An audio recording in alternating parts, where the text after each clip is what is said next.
안녕하십니까. 오늘 0시 기준으로 신규 확진자가 382명이 발생하면서 일주일 만에 300명대로 감소를 했습니다. 그리고 올봄 들어서 수도권의 세 번째 미세먼지 비상저감 조치가 시행이 되고 있는데요.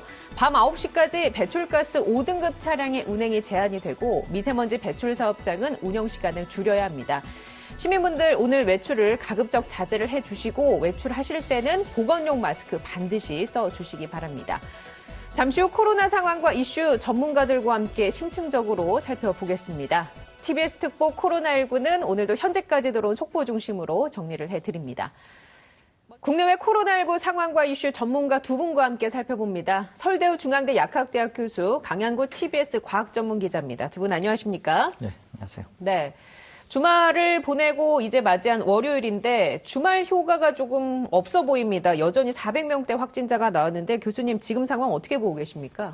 지금 상황 굉장히 안 좋습니다. 제가 지난주 금요일 날에도 말씀드렸는데 굉장히 안 좋고요. 양성률도 크게 변화 없이 유지되는 데다가 검사 건수가 적어서 오늘은 300대 후반이 나왔는데 검사 건수만 많았다고 하면은 400대 중반에서 500대 턱밑까지 갈 가능성이 있다 이렇게 볼 수 있는데요.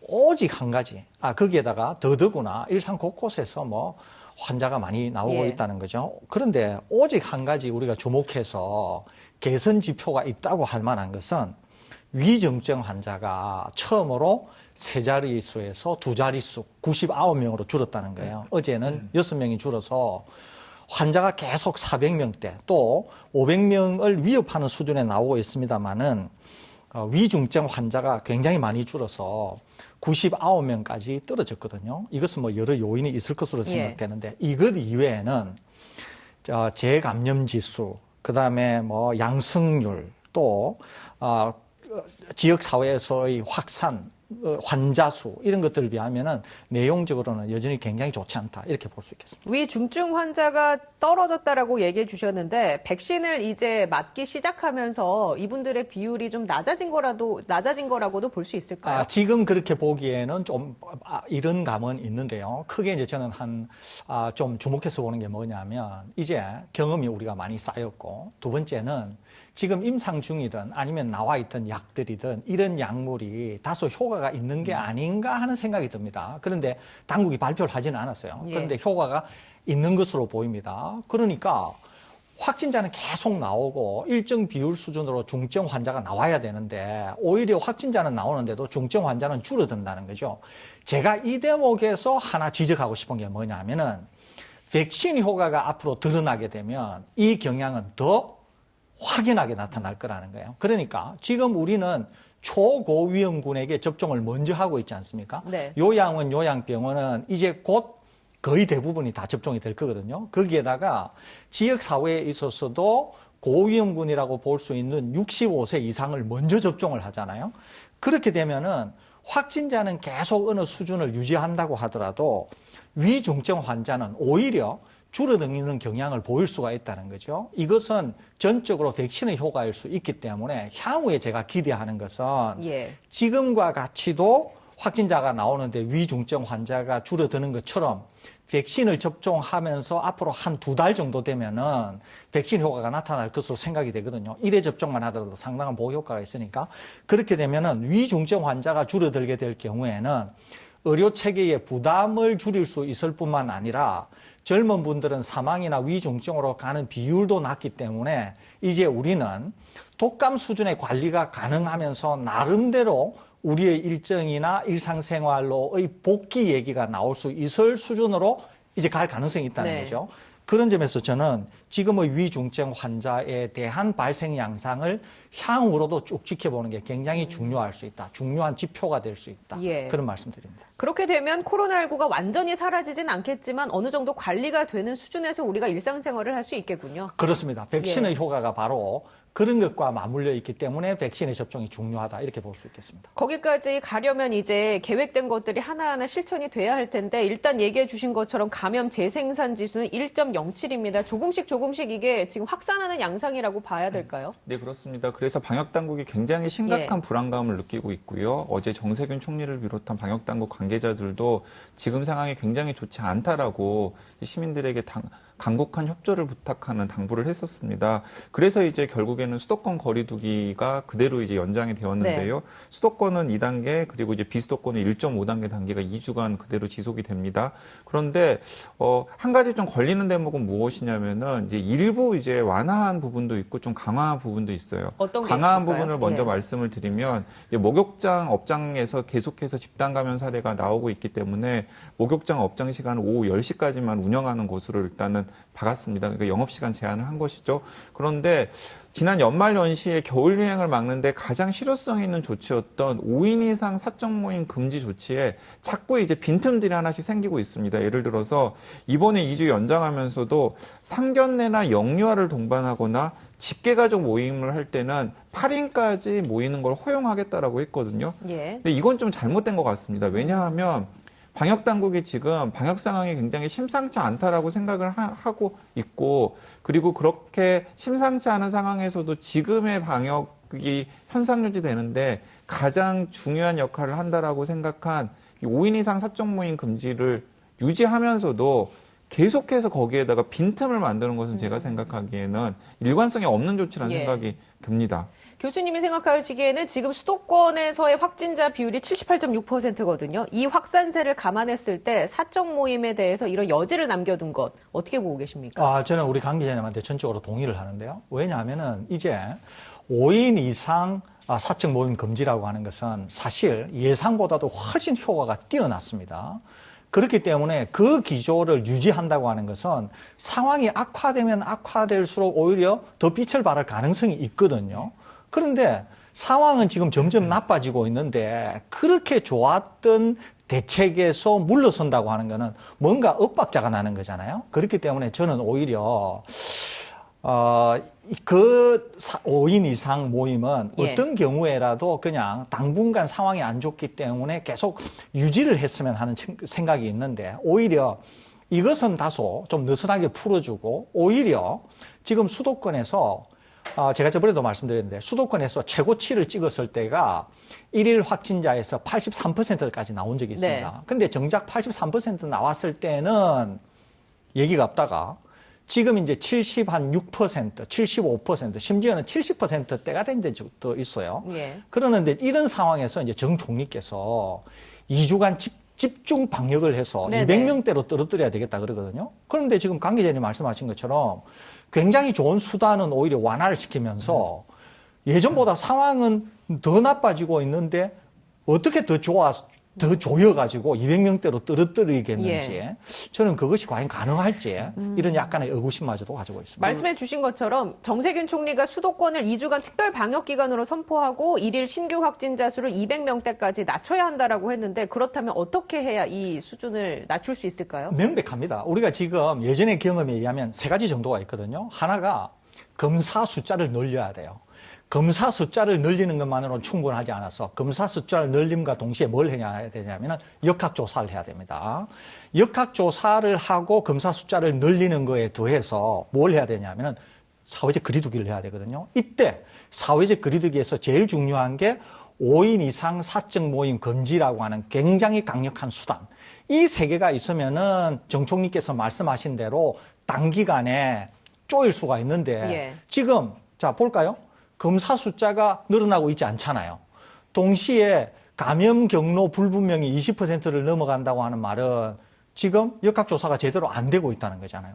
그러는데 거리두기도 제일 강력한 수단인 5인 이상 모임을 금지하는 거에서 한 발 물러선다? 이래가지고 200명 이하로 줄이는 게 가능할까? 저는 약간 의구심이 든다는 얘기입니다. 네, 그러니까 약간 답답한 부분이 있는 게 제가 이제 취재를 통해서 이제 확인을 한 정보인데요. 정세균 총리가 이제 방역과 관련된 시뮬레이션, 그러니까 지금까지 방역 당국이 해왔던 다양한 조치들이 이 확진 환자 숫자를 줄이는데 얼마나 효과가 있었는지를 이제 시뮬레이션한 결과를 이제 최근에 보고를 받았다고 합니다. 그런데 뭐 방역 당국이 취했던 조치들이 여러 가지가 있잖아요. 뭐 사회적 거리두기도 있고, 그리고 뭐 카페라든가 식당에 영업을 제한하거나 혹은 영업 시간을 단축한 것도 있고, 5인 이상 사적 모임 금지도 있습니다. 그런데 5인 이상 사적 모임 금지가 다른 수단과 비교가 안 될 정도로 효과가 좋다라고 하는 시뮬레이션 결과 보고를 받았다고 합니다. 그래서 이제 방역 당국이 계속해서 여러 가지 조치를 만지작거림에도 불구하고 5인 이상 사적 모임 금지는 어떤 식으로든지 간에 인원수를 좀 늘리더라도 유지를 해야 되겠다라는 방침을 정한 것도 그런 보고 탓이라고 저는 들었습니다. 그런데 문제는 지금 수도권의 이 방역 상황이 굉장히 좋지 않은 방향으로 가고 있고, 그걸 정세균 총리를 비롯한 방역 당국 관계자들이 여러 차례 시민들에게 알리고 또 경고를 하고 있음에도 불구하고 가장 유용한 수단이었던 5인 이상 사적 모임 금지에 자꾸 예외 사항을 두는 게 좀 답답하다라는 겁니다. 예를 들어 제 개인적인 경험이랑 같이 섞어서 말씀을 드리면, 어제가 제 조카 돌잔치가 원래 예정되어 있었습니다. 네. 지방에 있는데, 그런데 일단은 그 부모들이, 그러니까 제 동생들이 저한테 5인 이상 사적 모임 금지가 풀리지 않았기 때문에 그냥 자기들끼리만 모여가지고 돌 사진만 찍고 나중에 상황이 좋아지면은 다 같이 모여서 식사하는 거 그때 하겠다라고 그냥 알아서 연기를 했거든요. 그러니까 우리 시민들은 이렇게 수용할 자세가 충분히 되어 있다라는 겁니다.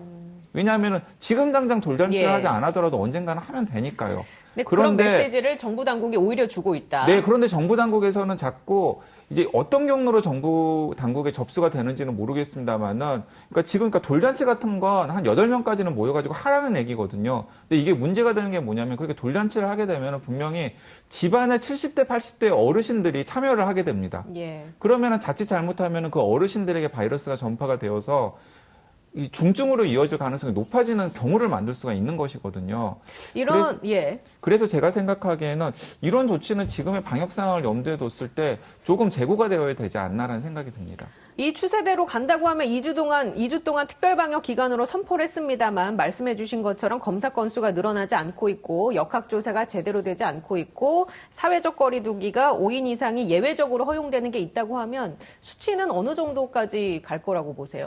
저는 200명대로 떨어뜨리기는 굉장히 어려울 것 같고요. 왜냐하면 지금 주말 확진자 수를 보면 되거든요. 예. 그러니까 주말 확진자 수가 지금 오늘 382명이 나왔는데 몇 명이 검사가 됐냐면은 18,000건 정도 검사가 됐어요. 예. 그렇기 때문에 토요일 날에 거의 확진자가 460명이 나올 때 이때도 19,000건 정도밖에 검사가 안 됐거든요. 그러니까 검사가 이렇게 떨어지게 되면은 확진자 수가 줄어드는 것처럼 착시 효과가 보이지만은 18,000건 검사한 오늘 382명이나 나왔다 그랬잖아요. 그러니까 지금 검사 건수가 높아지고 굉장히 조여도 200명대로 내려가기는 현실적으로 어렵다는 거죠. 예. 그러니까 그냥 주말 상황이 계속 유지된다고 하더라도 350명에서 400명 사이가 나올 상황에 우리가 와 있다는 거죠. 네네. 그런데 정 총리께서 200명대로 떨어뜨려야 돼. 이거 어떻게 떨어뜨릴지 저는 잘 모르겠어요. 제가 볼 때는 상당한 조치를 취하더라도 200명대로 떨어뜨리기는 어려울 것 같고요. 정부에서 상당한 조치를 취하더라도 적어도 300명에서 400명 사이에 그 넓은 레인지를 아마 오가지 않을까 그런 생각이 듭니다. 그 검사 건수를 늘려야 한다라고 지속적으로 주장을 하고 계신데, 여기에 이런 아이디어를 주시는 분이 계십니다. 예를 들면 신속 항원 검사를 개인이 할 수 있게 그 방안을 좀 열어놓고, 학교 종사자라든지 필수 인력 같은 경우는 집에서 주기적으로 신속 항원 키트로 본인이 감염이 됐는지 안 감염됐는지 여부를 체크를 하고, 만약에 거기에서 좀 뭔가 반응이 이상하게 나오면 PCR 검사로 전환을 해서 하는 쪽으로 장기적으로 가면 검사 건수를 충분히 유지한 채 곳곳에 숨어있는 일상 감염자들을 찾아낼 수 있는 거 아니냐라는 주장도 있거든요. 이에 대해서는 어떻게 생각하십니까? 저는 그 부분에 대해서는 약간 걱정이 있습니다. 왜 걱정이 있냐면, 그 신속 항원 검사를 가지고서는 이제 전문가들 사이에서도 굉장히 논란이 많이 있습니다. 논란이 많이 있는데, 가장 중요한 논란이 무엇이냐면 경증 환자의 경우에는, 그러니까 사실은 증상이 있는 분들은 신속 항원 검사가 굳이 필요한 것이 아니라 어쨌든지 간에 그 임시선별 진료소라든가 임시선별 검사소를 가가지고 이제 검사를 받는 게 맞는 거잖아요. 충분히 그럴 준비가 되어 있는 상황입니다.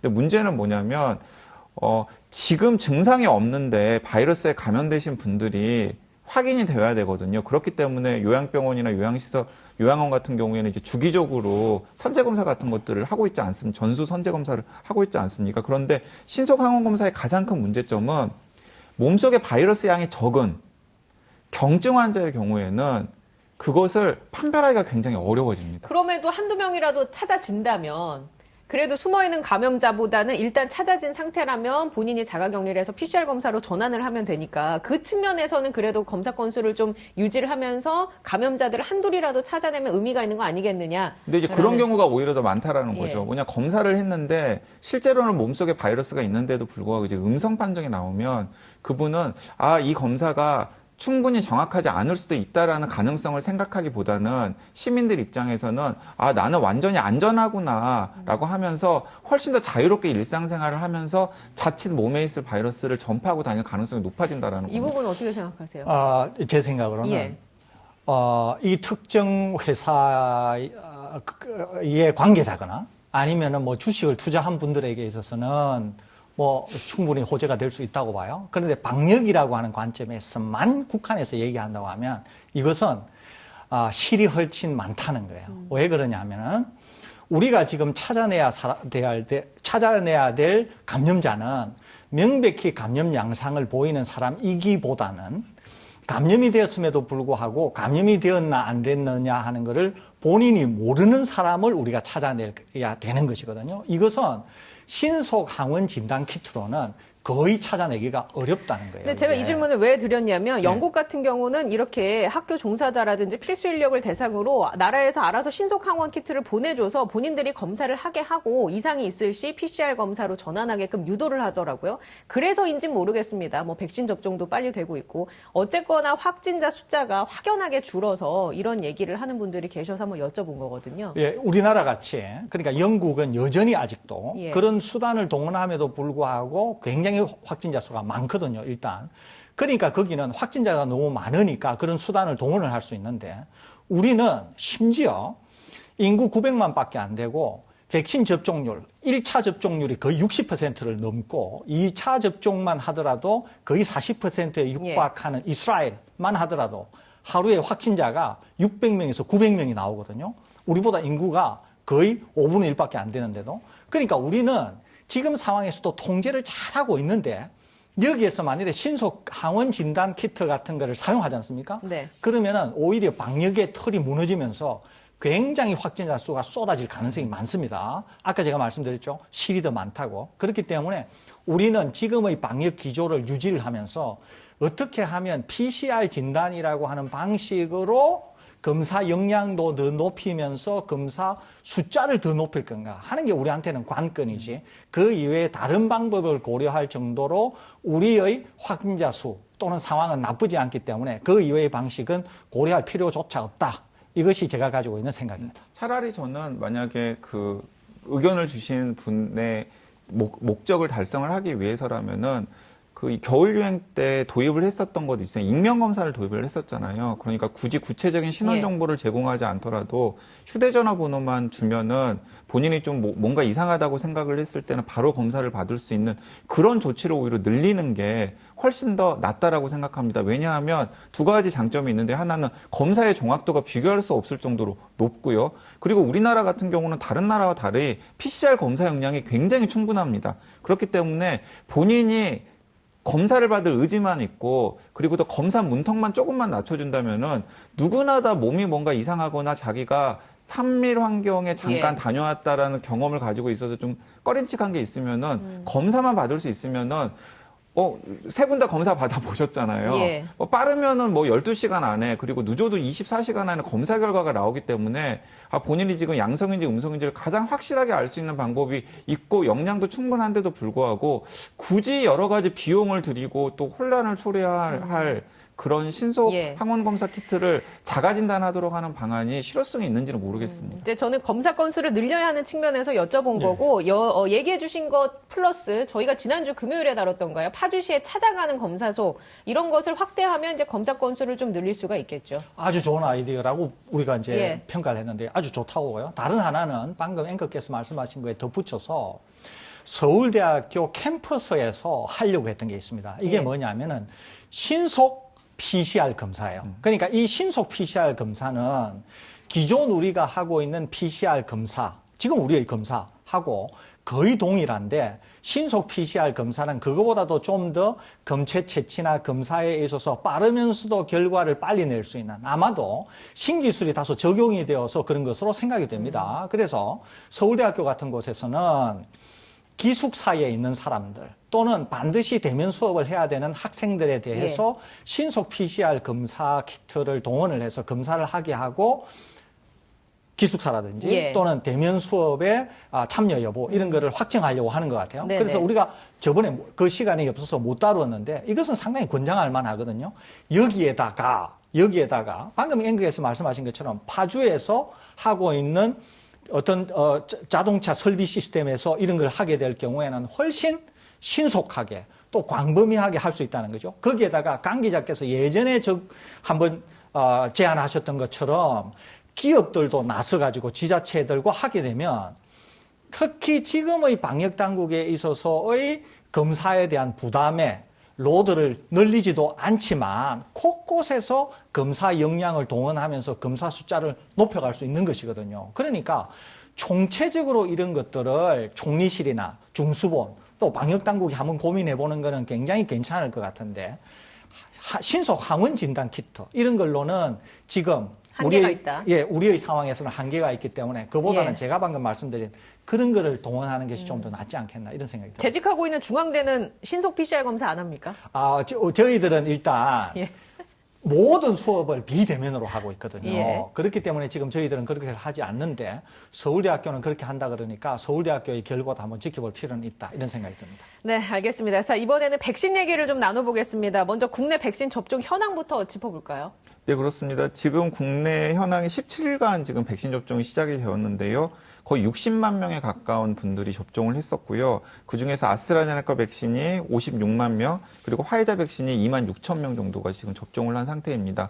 그러니까 물량만 확보되면 우리나라가 백신 접종을 굉장히 순조롭게 할 수 있다는 것이 확인된 보름이었다라고 정리를 하면 될 것 같습니다. 네, 백신 접종 후에 발열 증상 보이다가 사망한 50대가 있는데 접종하고 9일 정도 지난 다음이거든요. 어떻게 보고 계십니까? 예, 이분은 이제 요양병원에 입원해 계신 환자예요. 뭐 돌봄을 한다거나 뭐 의료진이나 이런 분이 아니고 기저질환을 갖고 계신 요양병원에 입원해 계신 환자예요. 단지 연령만 50대라는 거지 통상적으로 우리가 아는 것처럼 요양병원에 입원해 계신 분들은 보통은 3차 병원에 가시다가 거기서 충분히 치료를 받고서도 후유증이라든지 상태가 너무 안 좋아서 요양병원으로 보통 입원하시는 분들이 전원이 되어서 입원하신 분들이 많거든요. 그러니까 사망하신 이분도 예.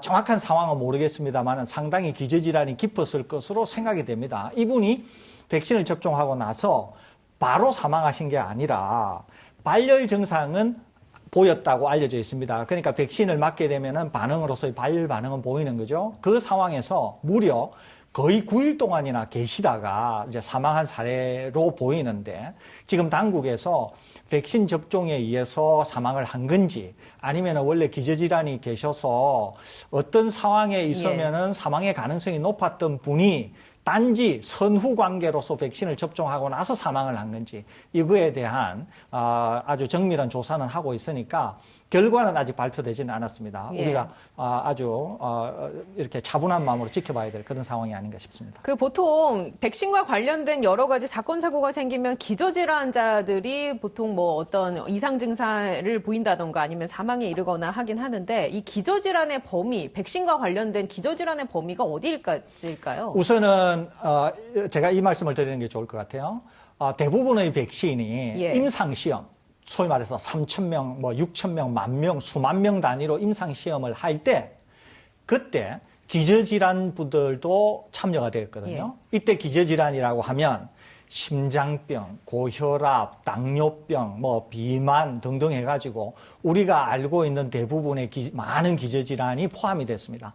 다만 그때 포함이 된 기저질환이라고 하더라도 이 임상에 참여하신 분들이 뭐 거동이 불편하거나 찾아갈 수가 없거나 이런 분들은 접종을 하기가 어렵겠죠. 그러니까 기저질환이 테스트된 거는 상당히 많은 기저질환이 예. 테스트됐다 이렇게 이해하시면 됩니다. 다만 그때 기저질환으로서 참여하셨던 분들은 경중을 따지면은 지금 우리 요양원이나 요양병원에 입원해 계신 분들보다는 상태가 좀 좋았던 분이다. 이렇게 이해하시는 게 좀 편할 것 같습니다. 네. 그러니까 요양원이나 요양병원에 계신 분들은 기저질환의 정도, 깊이, 복합성에서 볼 때 상당히 좀 깊은 분이다. 이렇게 이해하시면 됩니다. 또 다른 하나는 그러면 백신을 접종하고 나서 사망한 것은 맞지만 그 인과관계가 어떻게 되나 이거를 말씀드릴 때 제가 좀 설명을 쉽게 드리기 위해서 하는 말입니다. 예를 들면 이런 거예요. 평소에 제가 기저질환이 아주 깊어요. 그런데 백신을 안 맞고 오늘 밥을 먹고 사망을 했다 그래서 밥이 사망을 초래했다. 이렇게 얘기할 수는 없는 거잖아요. 예. 제가 사망을 했다고 하더라도. 그러니까 원래 병력이 아주 깊은 분들은 계속적으로 사망의 위험이 있기는 해요. 그 위험이 얼마나 되나 하는 거는 우리가 수치로 계산할 수는 없지만 백신과 상관없이요. 백신과 상관없이 그렇기 때문에 통상의 요양병원에서는 그 요양병원의 환자군에서 일주일에 또는 한 달에 얼마 정도는 사망한다라고 하는 것을 보통 그 병원이 잘 아세요. 그러는데 지금 그 요양병원이 아닌 우리는 제3자의 입장에서 백신 관점에서만 들여다보는 거죠. 백신을 접종하고 나서 사망을 했다. 그런데 백신이 미치는 사회적 파급 효과가 크니까 과연 백신이 직접적으로 사망을 일으켰나 안 일으켰나 이제 우리가 이걸 살펴본다는 거죠. 근데 제가 드리는 말씀은 뭐냐면 이런 정황에서 백신을 접종하고 사망한 것은 맞지만 백신이 꼭 사망을 초래했다라고 볼 예단을 할 필요는 없다는 거예요. 언제나 그런 아주 깊은 기저질환을 갖고 계신 분들은 여러 가지 요인에 의해서 사망을 할 수도 있기 때문에 물론 백신이 사망을 촉발했다고 하는 것도 제외할 수는 없는 거죠. 그럴 가능성도 충분히 있습니다. 이것은 이제 방역 당국이 충분한 조사, 과학적인 점검을 통해서 발표할 거기 예. 때문에 그때까지는 우리가 차분하게 지켜봐야 될 것으로 이 생각합니다. 질문을 왜 드리냐면 아스트라제네카가 이제 65세 이상에도 접종이 허용이 되지 않습니까? 그렇다면 일반 65세 이상 국민분들 중에서는 물론 건강한 분들도 계시겠지만 고혈압이나 당뇨나 이런 거 한두 가지쯤은 또 앓고 계신 분들이 계실 수 있거든요. 그러면 이제 나가 기저질환자인데 혹시나 백신을 잘못 맞았다가 사망으로 가면 어떡하지라는 의구심을 충분히 가질 수 있어서 한번 여쭤보고. 그런 정도는 예. 지금 이제 요양원이나 요양병원에 계신 상당히 기저질환이 깊은 분들은 임상시험에 참여할 정도는 안 됐다고 제가 말씀을 드렸잖아요. 그런데 이제 일반 사회에 계신 65세 이상이 되는 통상적인 기저질환, 나 뭐 혈압약을 먹고 있는데, 나 뭐 당뇨병이 있는데, 이런 정도의 분들은 임상시험에 참여를 해서 임상시험에서 그런 분들에게 일으키는 부작용은 어떤 건지, 그런 분들에게 사망을 일으키는지, 이런 정도는 다 취합이 되어 있거든요. 그래서 지금 우리 당국에서 일반 국민을 대상으로 해서 65세 이상에 접종을 하려고 하는 분들은 그런 정도의 기저질환은 임상시험에서 다 테스트된 거다. 이렇게 이해하시면 되지 싶습니다. 걱정 말고 맞으시라. 그렇습니다. 자, 제가 조금만 더 보충 설명을 드리겠습니다. 이제 최근에 우리나라에서도 백신 접종 후에 사망한 사례를 놓고서 인과관계가 과연 있는지를 놓고 방역당국과 여러 전문가들이 들여다봤는데 인과관계가 없는 것으로 이제 결론을 내려가지고 최근에 시민들에게 발표도 했었습니다. 이제 그런 결과를 놓고서 시민들은 혹시 백신 접종이 경로는 명확하게 확인이 되지 않았지만은 그분이 가지고 있는 중증의 기저질환을 좀 더 안 좋은 방향으로 악화시켜서 사망했을 수도 있지 않겠느냐라고 의구심을 가지시는 분들이 많은 것 같습니다. 그런데 그것까지도 다 확인을 한 겁니다. 그래서 크게 세 가지를 확인을 하는데요. 첫 번째는 일단은 통상적으로 확인된 백신의 부작용과 일치하는 증상이 나타나서 이분이 사망했는지를 일단 확인을 합니다.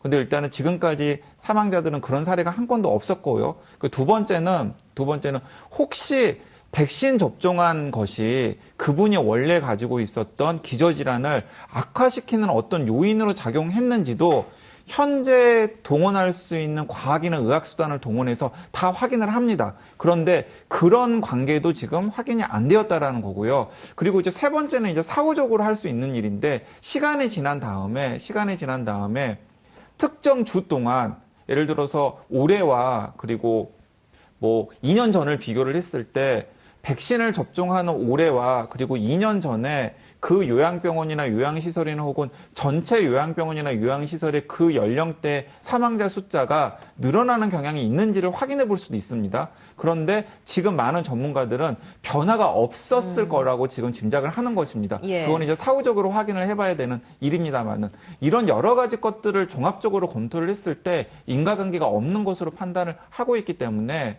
혹시 뭐 활동이 충분히 가능한 네네. 기저질환을 가지고 계신 분들이라면은 전혀 전혀 백신을 접종하실 필요가 없고 심지어 요양원이나 요양병원에 이 70대, 80대 어르신들을 모시고 있는 보호자들도 백신을 접종했을 때 그 백신 때문에 이 요양병원이나 요양원의 어르신들의 상태가 더 악화될 가능성은 사실은 극히 낮다라는 거 다시 한번 강조드리고 네네. 싶습니다. 과학적인 근거에 의해서 네. 그렇게 결론을 도출할 수 있을 것 같고요. 정부가 4월부터 일반 국민도 백신 접종할 예정이라고 발표를 했는데 오늘 접종 대상자가 발표가 될 텐데 대상자는 어떻게 보고 계십니까? 네, 일단은 2분기 백신 접종 계획이 오늘 공식 발표가 되는데요. 이제 기존에 이제 정부가 미리 브리핑 형태로 이야기를 한 것을 예. 보면은 6월까지 1,200만 명 정도를 접종을 할 예정인데 일단 만 65세 이상의 어르신들이 1차적인 접종 대상자이고요. 거기에다가 치과를 포함한 병원, 그리고 치약시설 종사자, 그리고 항공 승무원 등도 새로운 접종 대상자로 지금 정부에서 산정을 하고 있습니다. 예. 거기에 덧붙여가지고 특수학교라든가 유치원이라든가 초등학교 저학년 교사도 계속해서 수업을 하고 돌봄을 해야 되잖아요. 네네. 그런 경우에도 2분기에 가능한 한 물량을 확보해서 접종을 하겠다라고 지금 밝히고 있습니다. 예. 접종 후에 그런가 하면 이상 반응이 없어도 그 진통제를 좀 챙겨라라고 얘기하는 분들도 계시던데 이 부분은 어떻습니까? 그거는 뭐 괜찮습니다. 이제 기본적으로 이제 사람마다 반응하는 양상이 좀 다를 수 있고 젊은 분들 중에 어떤 분들은 좀 면역 반응을 과하게 하면서 이제 열이나 통증 이런 게 날 수 있거든요. 예. 그럴 경우에는 타이레놀 계열의 해열 진통제를 드시면은 면역이 형성되는 거에 크게 방해를 하지 않으면서도 붓기, 열감, 그다음에 통증 이런 걸 줄여줄 수 있거든요. 또 굉장히 힘든 것도 어느 정도 극복하게 해줍니다. 그렇기 때문에 타이레놀 계열을 드시는 거는 전혀 문제가 없기 때문에 예. 접종하기 전에 약간 걱정이 되시는 분들은 타이레놀을 준비했다가 뭐 식후에 적당한 양 드시면 되기 때문에 그것은 크게 염려할 바 없이 몸의 상태에 따라서 그렇게 드시면 되는 것으로 권고해 드립니다. 예. 6월까지 1,200만 명 접종이 되면 11월까지 집단 면역 형성하겠다는 정부의 계획은 차질 없이 진행이 될까요? 제가 제일 걱정하는 거는 백신의 공급입니다. 네. 백신의 공급이 충분하다고 하면 우리는 워낙 인프라가 잘 돼 있고 의료 수준도 높고 그다음에 간호 인력이라든지 의사분들이 접종 이런 걸 잘하기 때문에 우리는 충분히 가능한데 어떻게 하면은 백신의 공급을 시간에 맞춰서 우리가 원하는 대로 확보하느냐 예. 이것이 제일 관건이 될 것으로 생각이 됩니다. 그 백신 끝으로 접종 후에 주의사항 저희가 몇 차례 알려드리긴 했습니다만 주의사항 왜냐하면 요새 백신 때문에 응급실을 찾는 접종 후에 그런 분들이 좀 많이 늘었다고 해요. 네, 그렇습니다. 이제 가장 중요한 것은 백신 접종 후에 예를 들어서 나오는 이제 급성 알레르기 쇼크 같은 반응이 나오는 것을 이제 걱정을 해야 되는 상황입니다. 그래서 백신 접종 후에 한 15분에서 30분 정도는 해당 그 백신 접종 기관에서 일단 대기하는 것. 그래서 상태를 모니터하는 것 그게 가장 중요하고요. 이제 그러고 나서 집에 돌아가신 후에 발열이라던가 근육통이라던가 혹은 오한 같은 것이 드는 것은 사실은 자연스러운 면역 반응이기 때문에 크게 걱정을 하지 않으셔도 됩니다. 근데 이제 발열이 났을 때 예를 들어서 타이레놀 같은 것들을 드셨는데도 불구하고 열이 계속 지속된다. 그러면은 이제 그때나 이제 혹시 응급실에 가보는 것을 권장해 드리고 싶습니다. 예. 왜냐하면 다른 원인이 있을 수도 있으니까요. 알겠습니다. 자, 지금까지 서울대 중앙대 약학대학 교수 강양구 TBS 과학전문기자와 함께 얘기 나눴습니다. 두 분 고맙습니다. 저도 여기서 인사드리겠습니다. 건강한 하루 보내시기 바랍니다. 고맙습니다.